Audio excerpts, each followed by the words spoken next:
பாஜகவின் ஆகமூத்த தலைவர் லால் கிஷன் அத்வானிஜி.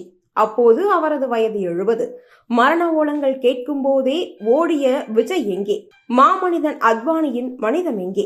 என்னை பார்க்க வந்த மக்கள் பலியாகி இருக்கிறார்கள். அவர்களை பார்க்காமல் நான் ஊருக்கு போக மாட்டேன். இன்றைக்கு 27 வருடம் முன்பு 1998 பிப்ரவரி 14 அயோத்தி ரத யாத்திரை நடத்தி பாரதத்தையே அதிரடித்த பிஜேபியின் பிதாமகன் லால் கிருஷ்ண அத்வானி அன்று கோவை விஜயம் செய்வதாக இருந்தார். அயோத்தி நாயகனை வரவேற்க பெரும் ஏற்பாடுகள் நடக்க அத்வானி டெல்லியிலிருந்து விமானம் ஏறிவிட்டார். கோவை விமான நிலையத்தில் தர்ம போராளி ராஜா இன்னும் பிற தமிழக தலைவர்கள் காத்திருக்க அந்த பயங்கர செய்தி வந்தது. அத்வானி பேசுவதாக இருந்த புரம் உட்பட 7.5 கிலோமீட்டர் சுற்றளவில் 11 இடங்களில் குண்டு வெடித்தது சாதாரண நாட்டு வெடிகுண்டல்ல, RTX ஜிலேட்டின் குண்டுகள். வெடியால் காயம்பட்டவர்களை மருத்துவமனைக்கு கொண்டு செல்ல மருத்துவமனையிலும் குண்டு வெடித்தது.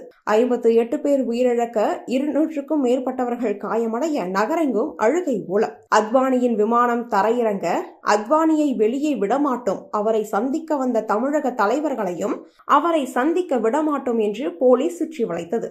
குண்டு வெடித்த இடத்தில் கூட அத்தனை கெடுபிடி இல்லை. முழு போலீசும் இந்த பணியில் ஆழ்ந்தது. எங்கள் தலைவரை நாங்கள் சந்திப்பதை, அதுவும் விமான நிலையத்தில் சந்திப்பதை நீங்கள் யார் தடுக்க? என்னுடைய தனி மனித உரிமையை தடுத்தால் நாளை சீருடை அணிய முடியாது என்று ராஜா முழங்கியது மைக் இல்லாமலே விமான நிலையம் முழுவதும் எதிரொலித்தது. நகர கமிஷனர் அத்வானியை அணுகி நிலைமையை சொல்லி ஒரு புது தகவலையும் சொல்லி டெல்லி திரும்ப கேட்டுக்கொண்டார். அந்த புது தகவல் அத்வானி பேசுவதாக இருந்த பொதுக்கூட்ட மேடைக்கு மிக அருகே ஒரு பழவண்டியில் வெடிக்காத லைவ் குண்டு கண்டெடுக்கப்பட்டதாக வந்த செய்திதான். பாகிஸ்தான் தீவிரவாதிகளையே கண்டு அஞ்சாத சிங்கமல்லவா அத்வானி? எத்தனை பேர் இறந்தார்கள், மருத்துவமனையில் எத்தனை பேர் என்று கேட்டு தெரிந்து கொண்ட அத்வானி தன் முடிவை சொன்னார். என்னை பார்க்கவும் என் பேச்சை கேட்கவும் வந்த மக்கள் இறந்திருக்கிறார்கள். அவரை விட்டுவிட்டு நான் இங்கிருந்து ஓட முடியாது.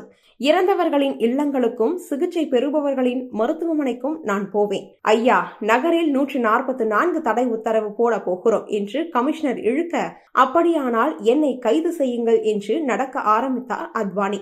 கமிஷனரின் கை லேசாக நடுங்கியதாக பக்கத்தில் இருந்தவர்கள் சொல்கிறார்கள். வேறு வழி இல்லாமல் அத்வானியை மருத்துவமனைக்கும் வேறு சில இடங்களுக்கும் அனுமதித்தது நகர நிர்வாகம். உளவுத்துறையின் தோல்வியை எடுத்து சொல்லிய அத்வானி, பாதிக்கப்பட்டவர்களுக்கு பெரும் பணம், இறந்தவர்கள் காயம்பட்டவர்கள் தவிர கடைகள், தள்ளுவண்டிகள் சேதமானவர்களுக்கு சேர்த்து கிடைக்க காரணமானார். இன்று கரூர் சம்பவத்தில் அரசியல் கட்சிகள் செய்யும் ஈனத்தனமான காரியங்களை பார்த்தால் காரி துப்ப ஆசை வருகிறது மக்களே.